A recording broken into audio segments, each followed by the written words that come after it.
Hello everyone, आज की इस वीडियो हम उस टॉपिक के बारे में बात करेंगे जो इस बार के एग्ज़ाम में स्टूडेंट के मन में हॉट टॉपिक रहा है। वो ये है कि जावा और पाइथन में से क्या चूज़ करें। तो इसी के बारे में हम बात करेंगे कि आखिर ये जावा और पाइथन इस बार सिलेक्ट करने को क्यों बोला गया है।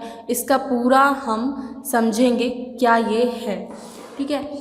तो सबसे पहले बात करते हैं कि जो जावा और पाइथन है इसके क्वेश्चंस हमारे एग्ज़ाम में पूछे जा रहे हैं। अब इसका मतलब ये नहीं है कि क्या जावा चूज़ करेंगे तो जावा के ही क्वेश्चन आएंगे या फिर पाइथन चूज़ करेंगे तो पाइथन के ही क्वेश्चन आएंगे, ऐसा बिल्कुल नहीं है। हम आपको बता दें, डीजीटी ने आपको 6 मॉडल पेपर प्रोवाइड कराए थे, ठीक है। 6 मॉडल पेपर प्रोवाइड कराए थे जिसमें 3 मॉडल पेपर आपके पाइथन के थे और 3 मॉडल पेपर आपके जावा के थे।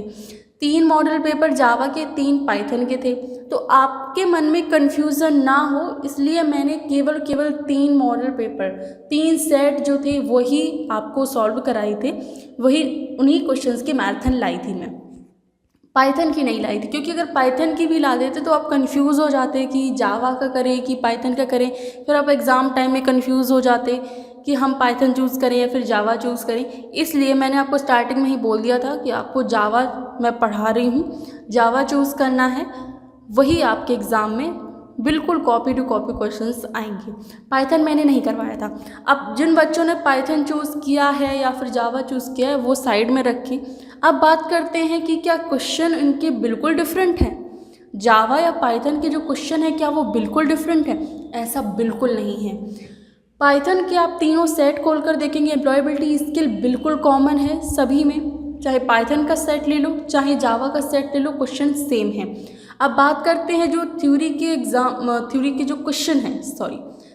जो क्वेश्चन हैं हमारे जावा और पाइथन के सेट में, उनमें केवल अंतर आपको 10 से 15 क्वेश्चन देखने को मिलेगा। ज़्यादा डिफरेंस ऐसा नहीं है कि जावा के क्वेश्चन बिल्कुल अलग हैं, पाइथन के क्वेश्चन बिल्कुल अलग हैं, नहीं। पाइथन में आपको डिफरेंस मिलेगा 10 से 15 क्वेश्चन का, बाकी सेम क्वेश्चन वही है जो जावा में है। और जावा और पाइथन ऐसा नहीं कि जावा ही पूछा जाएगा पाइथन ही पूछा जाएगा, नहीं। वो एक सेट का नाम दे दिया है कि आप क्या चूज़ करेंगे। जावा चूज़ करेंगे तो आप उसमें 3 से 4 क्वेश्चन जावा के पूछे जाएंगे, अगर आप पाइथन चूज़ करेंगे तो 3 से 4 क्वेश्चन आपके पाइथन के पूछे जाएंगे। बाकी जो आपका सिलेबस है, PowerPoint, Excel, MS Word और जो भी टॉपिक हैं ये सभी पूछे जा रहे हैं, ठीक है। तो ये कन्फ्यूजन आपका दूर हो गया होगा कि आखिर क्या चूज़ करें, जावा चूज़ करें या फिर पाइथन चूज़ करें। तो इनमें आपको अब कन्फ्यूज़न दूर हो गया होगा। 6 मॉडल पेपर थे जिनको मैंने 6 मॉडल पेपर इसलिए प्रोवाइड नहीं कराए क्योंकि आप स्टार्टिंग में कन्फ्यूज़ हो जाते। 6 मॉडल पेपर करा देती तो आप कंफ्यूज हो जाते कि हम पढ़ें क्या क्या, क्योंकि मिक्स हो जाता सब कुछ। तो इसलिए मैंने 3 ही मॉडल पेपर कराए, यानी कि आपको एक ही सेट करवाया, वो था जावा का। इसीलिए मैं आपको सजेस्ट कर रही थी कि आप जावा चूज़ करें।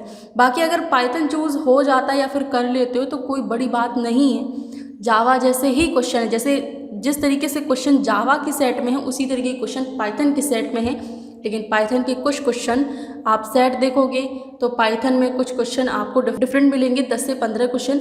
अगर आप पाइथन पढ़ लेते हो और जावा चूज़ कर लेते हो तो जावा में आपको 10 से 15 क्वेश्चन डिफरेंट मिलेंगे, बस इतना ही अंतर है। लेकिन आप मैराथन क्लास देख रहे हो, ये 3 मॉडल पेपर ही सॉल्व करो, चाहे पाइथन चूज़ करो चाहे जावा चूज़ करो, आप पास हो जाओगे। बस यही क्वेश्चन है, यही मॉडल पेपर जो है, इन्हीं में से क्वेश्चंस बन रहे हैं। ये मैंने आपको स्टार्टिंग में ही बता दिया था। तो जिनके एग्ज़ाम अभी नहीं हुए हैं उनका कन्फ्यूज़न दूर हो गया कि जावा पढ़ना है कि पाइथन पढ़ना है। अगर आप मेरी क्लासेस को देख रहे हैं, मेरी मैराथन क्लासेस को देख रहे हैं तो आप जावा चूज़ करें, ठीक है। जावा चूज़ करें। 85 प्लस जो क्वेश्चन हैं, 85% प्लस जो क्वेश्चन हैं वो आपको मेरी क्लास से देखने को मिलेंगे। रिजल्ट की बात करें तो रिजल्ट आपका 15 सितंबर के आसपास डिक्लेयर कर दिया जाएगा। डीजीटी ने नोटिस जारी किया था कि जो रिजल्ट है वो 15 सितंबर को डिक्लेयर हो जाएगा। अब रही बात कि ITI के बाद क्या करें, क्योंकि ITI जब आपकी कंप्लीट होने जा रही, एग्ज़ाम दे दोगे, रिजल्ट आ जाएगा। फिर बात आती है कि ITI के बाद क्या करें। तो ITI के बाद आपको क्या करना है, जब भी कोई वैकेंसी आएगी, अप्रेंटिसशिप की कोई भी गवर्नमेंट वैकेंसी या फिर किसी भी तरीके का नोटिफिकेशन आएगा, आपको इस चैनल पर देखने को मिलेगा। तो चैनल से जुड़े रहिएगा, चैनल को सब्सक्राइब कर लीजिए। आगे आने वाली वैकेंसीज़, अप्रेंटिसशिप वगैरह के लिए आपको यहाँ पर इस चैनल पर सारी जानकारियाँ देखने को मिलेंगी।